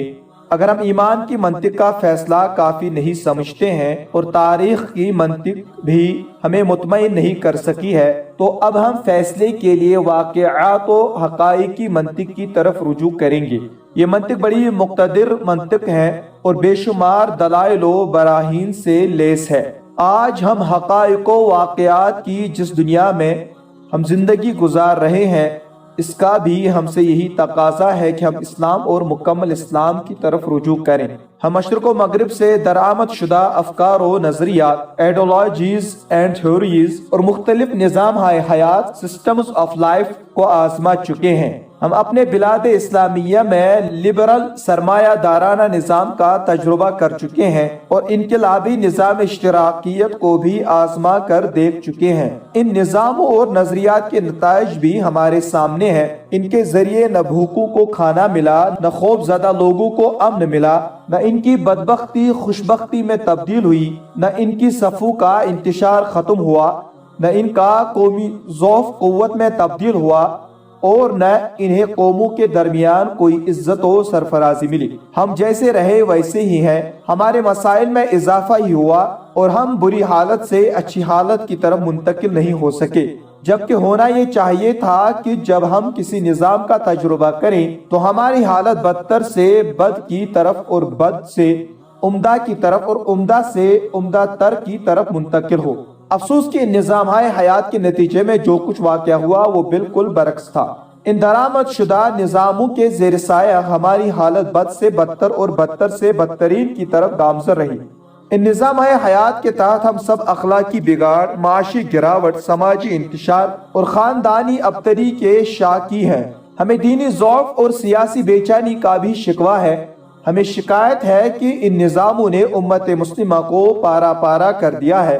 غرض کے شکایتوں کا ایک انبار ہے، نتیجتاً ہر شخص شکایت کرتا اور پوچھتا ہے کہ علاج کہاں ہے، حالانکہ علاج ہمارے سامنے ہے مگر ہم اس کا تجربہ نہیں کرنا چاہتے۔ ہم نے مغرب اور مشرق دونوں کو آزمایا مگر جو چیز ہمارے پاس موجود ہے اس کی طرف توجہ نہیں کی، جبکہ ہونا یہ چاہیے تھا کہ ہم سب سے پہلے اپنے پاس موجود چیز کو آزماتے۔ آج کے معاشی نظام کا بھی یہی فلسفہ ہے کہ ایسی چیزوں کی درآمد پر روک لگا دی جائے جو اپنے ملک میں بنتی ہو تاکہ ان کی ناقدری نہ ہونے پائے۔ مالدار کے لیے یہ جائز نہیں ہے کہ سوالی بن کر لوگوں کے پاس جائے۔ ایسا کرنا نہ صرف اخلاقی بلکہ ایک قانونی جرم بھی ہے۔ لیکن ہم کتنے بڑے مجرم ہیں کہ ہمارے پاس اسلام کی شکل میں ایک عظیم قانونی سرمایہ اور ایک عظیم تر ربانی ہدایت موجود ہے، اس کے باوجود ہم دربدر کی ٹھوکریں کھا رہے ہیں اور مشرق و مغرب کے فلسفوں میں اپنے لیے راہ نجات ڈھونڈ رہے ہیں۔ ہم اپنا دسترخوان چھوڑ کر دوسروں کے دسترخوان سے کھانا چاہتے ہیں۔ ہم نے عملاً اس کا تجربہ بھی کیا اور یہ ہمارے لیے نفع بخش ثابت نہ ہوا۔ ہم ان تجربوں کے باوجود اسی پرانی ڈگر پر چلے جا رہے ہیں۔ ہماری ملت نے اب تک کسی میدان میں پیش قدمی نہیں کی ہے اور ترقی کی دوڑ میں ہم ابھی تک پیچھے ہی ہیں۔ ہم نے انسانی زندگی کے کسی شعبے میں کوئی پیش رفت نہیں کی ہے، نہ صنعت میں اور نہ زراعت ہی میں کوئی ترقی کی ہے۔ مصر جیسے ملک نے اپنی صنعتی اٹھان کا آغاز محمد علی پاشا کے زمانے میں جاپان کے ساتھ ایک ہی وقت میں کیا تھا، مگر جاپان کہاں سے کہاں پہنچ گیا اور ہم جہاں تھے وہی ہے۔ کوریا جیسے ملک نے ابھی عہد قریب میں صنعتی ترقی کے میدان میں قدم رکھا اور اس کی مصنوعات دیکھتے ہی دیکھتے قلب یورپ اور امریکہ میں چھا گئی، اور ہم ابھی پیچھے کے پیچھے ہی ہیں۔ ہم نے اب تک اپنی عسکری اور شہری ضروریات کا کوئی ایک سامان بھی نہیں بنایا۔ اگر ہمارے اغیار ہمیں اسلحہ کی مدد نہ بہم پہنچائیں تو ہم کسی بھی معرکے میں دست بریدہ کھڑے رہیں گے، کیونکہ جنگی طیارے، میزائل، ٹینک، توپ اور بندوق سب دوسروں کے پاس سے آ رہے ہیں۔ آخر ہم اپنے دشمن کے ساتھ جنگ کیسے لڑیں گے جبکہ ہمارا اسلحہ دوسروں کے ہاتھ میں ہے؟ یہ ہمارا عسکری پہلو ہے۔ جب ہم روزمرہ کی شہری ضروریات کے پہلو سے اپنا جائزہ لیتے ہیں تو پتہ چلتا ہے کہ معمولی درجے کی مصنوعات بھی ہمارے یہاں نہیں تیار ہو سکی ہیں۔ قرآن جنگی مصنوعات کے لیے اللہ تعالیٰ کے قول وَأَنزَلْنَا الْحَدِيدَ فِيهِ بَأْسٌ شَدِيدٌ الحدید میں اشارہ کیا ہے۔ اسی طرح روزمرہ کی شہری مصنوعات کی طرف اشارہ کرتے ہوئے سورۃ الحدید ہی کی مذکورہ بالا آیات میں اللہ تعالیٰ کا یہ قول ہے وَمَنَافِعُ لِلنَّاسِ، اور اس میں لوگوں کے لیے نفع رسانی کے بہت سے سامان ہیں۔ میں ایک طویل عرصے سے کہتا آ رہا ہوں کہ سورۃ الحدید کی امت نے اب تک لوہے کی صنعت گیری نہیں سیکھی، اور یہی وجہ ہے کہ ہم ابھی تک پسماندہ ہیں۔ پورے عالم اسلام کا شمار تیسری دنیا میں ہوتا ہے، جسے لوگ ترقی پذیر ممالک کے نام سے بھی یاد کرتے ہیں۔ میرے خیال میں عذرائے لطف و مہربانی پسماندہ ممالک کے لیے ترقی پذیر ممالک کی تعبیر اختیار کی گئی ہے، جس کا مطلب یہ نکلتا ہے کہ یہ وہ ممالک ہیں جو ترقی کے لیے کوشاں ہیں، لیکن افسوس کہ وہ بہت سست رفتار ترقی ہے۔ ہم ابھی تک کچھوے کی رفتار سے چل رہے ہیں اور اغیار میزائل کی رفتار سے۔ اس طرح ہمارے اور اس ترقی یافتہ دنیا کے درمیان روز بروز خلیج وسیع ہوتی جا رہی ہے، جس سے جا ملنے کی ہم کوشش کر رہے ہیں۔ بہرحال ہماری افسوسناک صورتحال ہے۔ عالم اسلام پر حکمران لادینی نظام حیات نے ترقی و تقدم کے معرکے میں کچھ بھی نہ کیا۔ دنیا پہلے صنعتی دور کے بعد جس میں آلات انسان کی جسمانی اور عضلاتی محنت کا نعم البدل تھے، دوسرے صنعتی دور میں قدم رکھ چکی ہے جس میں آلات انسان کی عقلی و دماغی محنت کا نعم البدل ہے، اور یہ کمپیوٹر کا دور ہے۔ صحیح بات یہ ہے کہ ہم ابھی تک اس میدان میں صفر کے درجے میں ہیں۔ ہمارا یہ حال صرف صنعتی میدان ہی میں نہیں ہے بلکہ زراعت میں بھی یہی حال ہے۔ جبکہ عالم اسلام کے ایک زراعتی دنیا ہے لیکن وہ اس معاملے میں خود کفیل بھی نہیں ہے۔ چاہے جائے کہ اپنی مزروعات دوسروں کو برآمد کرتا، اس کے برعکس وہ خارج کی دنیا سے اپنی ضروریات کے لیے گیہوں اور چاول درآمد کرتا ہے۔ اگر دوسرے ممالک اس کو اپنی غذائی امداد روک دیں تو یہاں کے لوگ بھوکوں مر جائیں گے۔ ہم اپنا دفاع نہیں کر سکتے اس لیے کہ ہمارے ہتھیار غیروں کے پاس سے آتے ہیں اور ہم پیٹ بھر کھانا بھی نہیں کھا سکتے، اس لیے کہ ہماری بیشتر غذائی اجناس دوسروں کے پاس سے آتی ہیں۔ تو پھر سوال یہ پیدا ہوتا ہے کہ ہم نے کیا کارنامہ انجام دیا؟ ہم صنعت، زراعت، سائنس اور ٹیکنالوجی غرض کے ہمہ پہلو پسماندہ ہیں۔ ہم منتشر ہیں۔ امت مسلمہ کے افراد کی مجموعی تعداد اس وقت تقریباً 1000 ملین سے زیادہ ہے، مگر اس کے باوجود وہ کوئی مؤثر قوت بننے سے قاصر ہیں۔ آخر ایسا کیوں ہے؟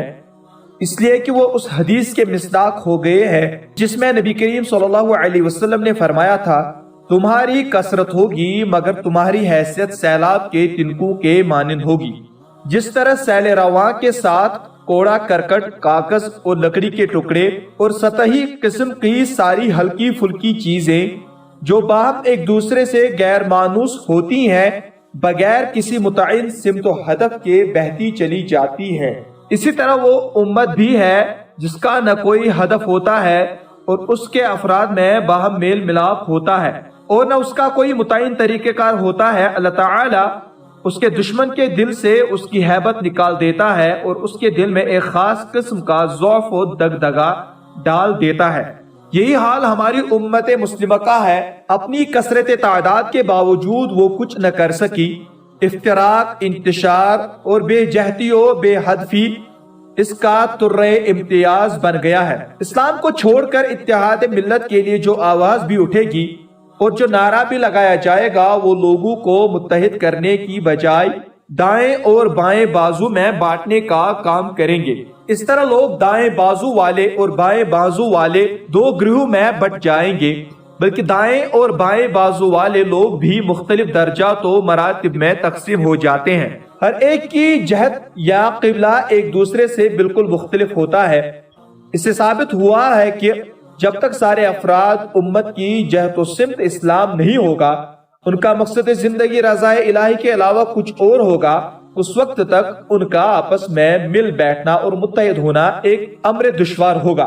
اسی بات سے رسول اللہ صلی اللہ علیہ وسلم نے اہل ایمان کو اس وقت آگاہ کیا تھا جب آپ صلی اللہ علیہ وسلم نے ایک خط مستقیم کھینچی اور فرمایا، یہ اللہ کی صراط مستقیم ہے، پھر اس کے دائیں بائیں متعدد ٹیڑھی میڑھی لکیریں کھینچی اور فرمایا، یہ گمراہ کن راستے ہیں جن میں سے ہر ایک کے سرے پر ایک شیطان بیٹھا ہے جو لوگوں کو اس پر چلنے کی دعوت دے رہا ہے۔ پھر آپ صلی اللہ علیہ وسلم نے اللہ کا قول تلاوت فرمایا، وَأَنَّ هَذَا صِرَاطِي مُسْتَقِيمًا فَاتَّبِعُوهُ وَلَا تَتَّبِعُوا السُّبُلَ فَتَفَرَّقَ بِكُمْ عَنْ سَبِيلِهِ، اور یہ کہ یہی میرا راستہ سیدھا راستہ ہے تو اسی کی پیروی کرو اور دوسری پگڈنڈیوں پر نہ چلو کہ وہ تمہیں اس کی راہ سے الگ کر دے۔ اللہ تعالیٰ کا دیا ہوا نظام زندگی ہی سارے انسانوں کو ایک نقطے پر مجتمع کر سکتا ہے، ورنہ اس کے بغیر سب لوگ بکھرے رہیں گے، کبھی ان کے درمیان میل ملاپ کی کوئی صورت پیدا نہ ہوگی۔ ایک جماعت مشرق کی طرف مائل ہے تو دوسری کا میلان مغرب کی طرف ہے، یہاں تک کہ ایک قوم اور ایک ملک کے اندر لوگ ایک دوسرے سے الگ تھلگ اور بکھرے ہوئے ہیں۔ آج بھی اسلام ہی وہ واحد نظام فکر و عمل ہے جو ٹوٹے ہوئے دلوں کو جوڑ سکتا ہے، لوگوں کے درمیان مواخات اور بھائی چارہ قائم کر سکتا ہے، انہیں بنیان مرصوص کی طرح ایک مستحکم وحدت میں تبدیل کر سکتا ہے، انہیں شکست خوردہ نفسیات کی اس دنیا میں روحانی طاقت اور طاقت کی روح سے ہمکنار کر سکتا ہے، اور امت کے اندر اثر نو ایمانی قوت سے سرشار نوجوان نسل تیار کر کے انہیں پھر ایک مؤثر قوت بنا سکتا ہے۔ آخر امت مسلمہ کیوں کر فارس و روم کے مقابلے میں اٹھ کھڑی ہوئی اور ان پر غالب آئی، جبکہ ان کی تعداد بھی زیادہ تھی اور ان کے پاس طاقتور ہتھیار بھی تھے۔ ہمارے اس دور میں ہم 150 ملین یا اس سے بھی زیادہ عرب بالفاظ دیگر مسلمان ہیں، مگر اسرائیل پر ہم غلبہ نہ پا سکے، اس لیے کہ ہم نے ان کا مقابلہ اسلام کے نام پر نہیں کیا، جبکہ اسرائیل نے اپنی حکومت ہی دین کے نام پر قائم کی ہے۔ ہم سے اس کی جنگ واضح طور پر عقیدے کی جنگ ہے، لیکن ہم مسلمان اس کے لیے راضی نہیں ہیں کہ ہمارے مرکو کی قیادت اللہ اور اسلام کے نام پر ہو۔ ہم نے اسرائیل سے بغیر کسی عقیدے کی جنگ کی، ایسی صورت میں اگر وہ غالب ہوئے اور ہم نے شکست کھائی تو اس میں تعجب کیا ہے؟ اور 10 رمضان المبارک 1393 ہجری کے معرکے میں جب ہمارے اندر تھوڑی ملت ہی کے لیے صحیح اسلام کی طرف رجوع کی کیفیت پیدا ہوئی تو ہم نے اس دن ایک عجیب و غریب کارنامہ انجام دیا۔ اسرائیل کی ناقابل شکست قوت کے افسانہ کو باطل قرار دے دیا۔ ہمارا یقین ہے کہ جنگ صرف تلوار سے نہیں ہوتی ہے، بلکہ تلوار کی کاٹ مؤثر ہوتی ہے، اور اسے استعمال کرنے والے ہاتھ کے ذریعے۔ اس سلسلے میں متنبی کا شعر ہے، وَمَا تَنفَعُ الْخَيْلُ الْكِرَامُ وَلَا الْقَنَا إِذَا لَمْ يَكُنْ فَوْقَ الْكِرَامِ كِرَامُ۔ اچھی نسل کے گھوڑے اور نیزے کام نہیں آتے ہیں جب تک کہ گھوڑوں کی پشت پر شریف و نفس سوار نہ ہو۔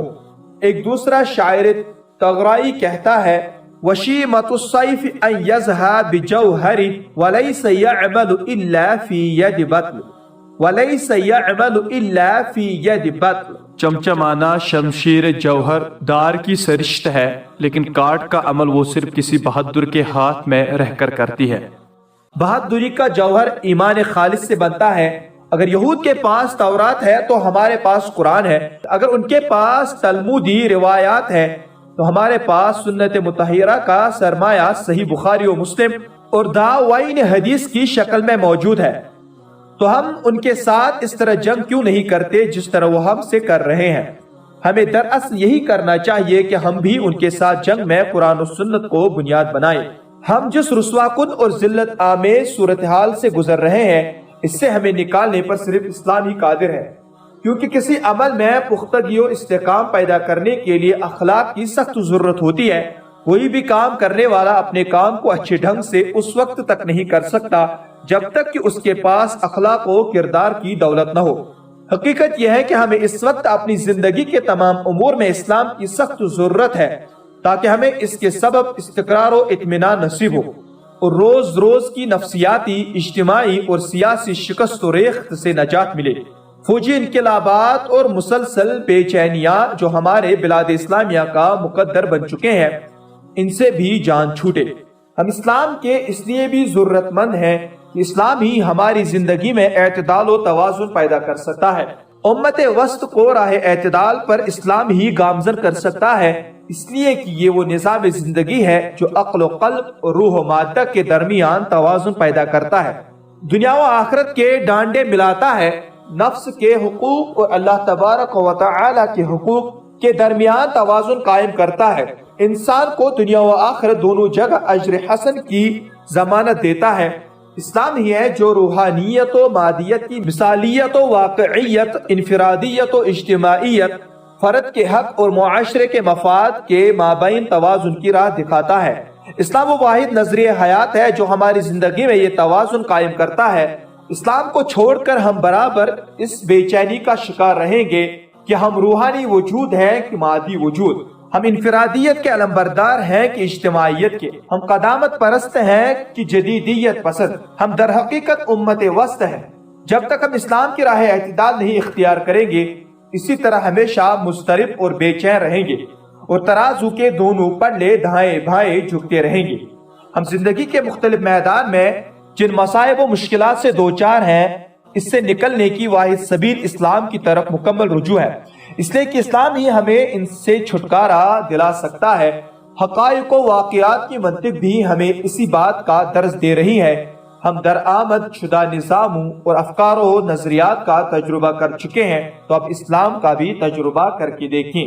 بعض مسلم ملکوں میں اسلام کے بعض پہلوؤں کا تجربہ کیا گیا تو اس کے بہت بہتر نتائج برآمد ہوئے۔ آپ کا کیا خیال ہے اگر پورے اسلام کا نفاذ کیا گیا ہوتا تو اس کے وہاں کیا ثمرات نکلتے؟ اس کا نتیجہ یہ ہوتا کہ لوگ اسلام کی مثبت اور پاکیزہ فضا میں زندگی گزارتے، اس کے زیر سایہ انسان کی اسلامی تربیت ہوتی اور انسان اسلام کے افکار، اس کی اقدار اور اس کے ارشادات سے مستفید و متاثر ہوتا۔ اسلام کی رہنمائی اور اس کے اثرات کے زیر سایہ زندگی گزارنے کے باعث لوگوں کو جہت اسلامی ہوتی، ان کے فہم و فراست پر اسلامی رنگ غالب ہوتا، ان کا شعور و وجدان اسلامی ہوتا، ان کے فہم و فراست پر اسلامی رنگ غالب ہوتا، ان کا شعور و وجدان اسلامی ہوتا اور وہ اسلامی اقدار و روایات کے دلدادہ ہوتے۔ ایسی صورتحال میں ہم کو ہر طرف صالح انسان ملیں گے، صالح خاندان ملیں گے اور صالح معاشرہ ملے گا، اس لیے کہ صالح معاشرے کی بنیاد صالح انسان ہے اور انسان صحیح عقیدے کے بغیر صالح نہیں بن سکتا ہے۔ جب فرد صالح ہوگا تو نتیجتاً جماعت بھی صالح ہوگی اور فرد اپنی اصلاح آپ کے عمل سے صالح بنتا ہے۔ اللہ تعالیٰ کا ارشاد ہے، ان اللہ لا یغیر ما بقوم حتی یغیروا ما بانفسہم۔ اللہ کسی قوم کے ساتھ اپنا معاملہ اس وقت تک نہیں بدلتا جب تک کہ وہ خود اپنی روش میں تبدیلی نہ کرے۔ مارکس کی منطق یہ تھی کہ معاشیات اور پیداواری تعلقات میں تبدیلی پیدا کرو، تاریخ بدل جائے گی، لیکن ہماری منطق قرآن کی منطق ہے، یہ حقیقت پر مبنی منطق ہے۔ وہ منطق یہ ہے کہ اپنے آپ کو بدلو، تاریخ خود بخود بدل جائے گی۔ تم اپنے رویے کو بدل دو تو اللہ تمہارے ساتھ اپنے معاملے کو بدل دے گا۔ اور نفس انسانی میں تبدیلی عقیدے کے ذریعے آتی ہے۔ اگر ہم اسلام کی طرف پلٹے تو گویا ہم نے انسان صالح کی تشکیل کی، جو صالح معاشروں کی اساس ہے، اور انسانی زندگی اور معاشروں کی اصلاح کا کام قراردادیں پاس کرنے سے نہیں ہوتا ہے، بلکہ اس کام کے لیے لوگوں کے نفس، ان کے اخلاق اور ان کے ضمیر کی اصلاح کرنی ہوگی، تبھی جا کر اصلاح معاشرہ کا کام مکمل ہوگا۔ کسی شاعر نے کہا ہے، لن يصلح القانون فينا رادعا حتى نكون ذوي ضمائر تردع۔ ہمیں جرم سے باز رکھنے کے لیے قانون کچھ نہیں کر سکتا جب تک کہ ہمارے پاس جرم سے باز رکھنے والا ضمیر نہ ہو۔ جب اسلام آیا تو عرب شراب کے جنون کی حد تک دل دادا تھے، اور اسلام نے اس کو اس وقت حرام کیا جب ان کی رگوں میں ایمان کی بھرپور خوراک ڈھیل دی۔ جب ان کا ایمان پختہ ہو گیا تو شراب سے متعلق اللہ تعالیٰ کا یہ حکم نازل ہوا، یا ایھا الذین آمنوا انما الخمر والمیسر والانصاب والازلام رجس من عمل الشیطان فاجتنبوه لعلکم تفلحون انما يريد الشیطان ان یوقع بینکم العداوة والبغضاء في الخمر والمیسر ویصدکم عن ذکر اللہ وعن الصلاة فهل انتم منتہون۔ المائدہ۔ اے ایمان والو، شراب، جوا، تھان اور پانسے کے تیر بالکل نجس شیطانی کاموں میں سے ہیں، ان سے بچو تاکہ فلاح پاؤ۔ شیطان تو بس یہ چاہتا ہے کہ تمہیں شراب اور جوئے میں لگا کر تمہارے درمیان دشمنی اور کینہ ڈال دے اور تمہیں اللہ کی یاد سے اور نماز سے روک دے۔ تو بتاؤ کیا اب تم ان سے باز آتے ہو؟ اس پر مخاطب کا رد عمل کیا رہا؟ سب نے یک زبان ہو کے کہا، ہم باز آئے اے ہمارے رب، ہم باز آئے ہمارے رب، ہم باز آئے اے ہمارے رب۔ جب شراب سے متعلق یہ حکم خداوندی نازل ہوا تو اس وقت ایک صحابی جام بدستہ تھے، کچھ حصہ پی چکے تھے اور کچھ حصہ باقی تھا، مگر حکم خداوندی سنتے ہی باقی حصے کو پھینک دیا اور بول اٹھے، ہم باز آئے اور اپنے گھر میں گئے جہاں شراب کے مٹکے رکھے ہوئے تھے، ان سب کو خالی کیا اور شراب کو مدینے کی گلیوں میں بہا دیا۔ امریکہ نے بھی اپنے یہاں شراب حرام کرنے کی کوشش کی اور اس کے لیے قوانین صادر کیے گئے، اخبارات میں زمین میں شائع ہوئے، پامپلیٹ نکالے گئے اور شراب نوشی سے جنگی پیمانے پر نمٹنے کے لیے فوج، بحری بیڑے اور پولیس کو چوکس کر دیا گیا۔ اس پر ملینوں ڈالر خرچ کیے گئے۔ شراب بنانے، باہر سے منگوانے، اسمگلنگ اور اس کی تجارت پر سخت پابندی عائد کی گئی۔ آخرکار نتیجہ ٹائیں فش رہا۔ حکومت اپنے مشن میں ناکام ہو گئی۔ جس امریکی پارلیمنٹ نے شراب کو حرام قرار دیا تھا، اسی نے اس کو مباح قرار دے دیا۔ اپنی قرارداد میں کہا، ہم شراب کے نقصانات کے قائل ہیں، لیکن ہماری امریکی قوم اس بات کی قائل نہیں ہے۔ بحری پیڑے، فوجیں اور قوانین سب کے سب ناکام ہو گئے۔ امریکہ میں ذرائع ابلاغ کی ہمہ جہتی مہم ناکام ہو گئی۔ جزیرہ عرب میں صرف ایمان کی بدولت یہ سارا کام ہو گیا۔ اگر ہم اخلاق فاضلہ پر انسانی زندگی کا قیام چاہتے ہیں تو ہمیں اسلام کی طرف پلٹنا ہوگا۔ اسلام ہمارے اندرون میں جرائم سے باز آنے کا داعیہ پیدا کرتا ہے، وہ ہمیں زندہ ضمیری کی نعمت عطا کرتا ہے، وہی انسان صالح کی تعمیر و تشکیل کرتا ہے، اور یہی صالح انسان ساری صالح اجتماعی زندگی کی بنیاد فراہم کرتا ہے۔ یہی وہ حقائق و واقعات کی منطق ہے جس کا ہمارے حق میں یہ فیصلہ ہے کہ ہم اسلام کی طرف دوبارہ پلٹیں۔ ہم چاہیں جس منطق کی طرف فیصلے کے لیے رجوع ہو، سب کا حکم ہمارے لیے یہی ہے کہ ہم مکمل طور پر اسلام کی طرف رجوع ہوں۔ اب اگر ہم اپنی حیرانی اور بے چینی، شکست خوردگی اور پسماندگی کا مداوع چاہتے ہیں اور اپنی زندگیوں سے ہر طرح کا تناقض و تضاد دور کر کے حقیقی نجات اور سچی خوش بختی اور اپنے دشمنوں پر غلبہ و استعلاء چاہتے ہیں، تو ہم کو ایمان، تاریخ اور امر واقعہ کی منطق کے فیصلوں پر سنجیدگی سے غور کرنا اور انہیں اچھی طرح سمجھنا ہوگا۔ ان کے مطابق ہمیں اسلام کی طرف رجوع کرنا ہوگا اور اسلام کی حقانیت پر صدقی دل سے ایمان لانا ہوگا۔ لیکن میری مراد یہاں وہ اسلام نہیں جو استعمار ہم سے چاہتا ہے، یا وہ جو سرکش حکمران اور وقت کے فرعون ہم سے چاہتے ہیں۔ ہمیں وہ اسلام نہیں چاہیے جو ظالموں کا ہم رکاب ہو اور ان کے ہر اجتماعی ظلم اور سیاسی استبداد پر ساد کرتا ہو۔ نہ ہمیں سہل انگاروں کا اسلام چاہیے اور نہ گلو پسندوں کا اسلام قابل قبول ہے۔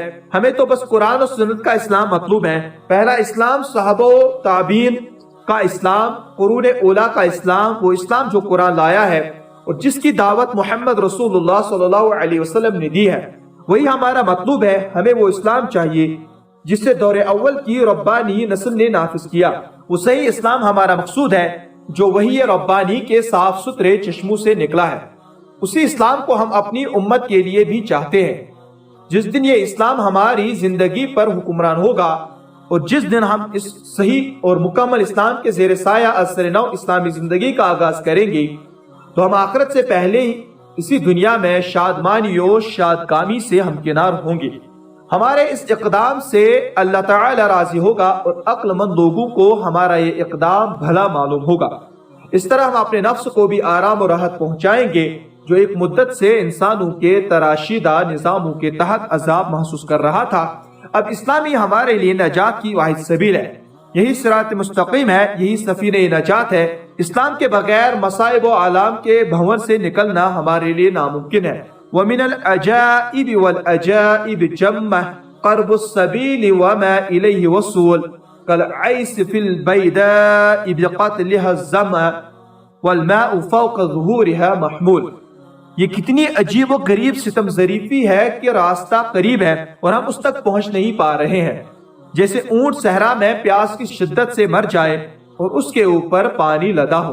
آخر میں ہم اللہ تعالی سے دعا کرتے ہیں کہ وہ ہمیں بھلے طریقے سے اپنے دین اسلام کی طرف لوٹنے کی توفیق دے، ہمیں اس لائق بنائے کہ ہم اس پورے دین کو نافذ کر سکیں، عقیدہ و شریعت کے اعتبار سے، عبادت و اخلاقی حیثیت سے، نظام و تمدن کے اعتبار سے اور آپسی رابطے اور اخوت کے لیے بھی، جیسا کہ اللہ تعالیٰ کا مقصود ہے، تاکہ ہم امت واحدہ کی طرف لوٹ سکیں اور پھر صحیح معنوں میں امت مسلمہ بن سکیں جیسا کہ اللہ تعالیٰ کا حکم ہے۔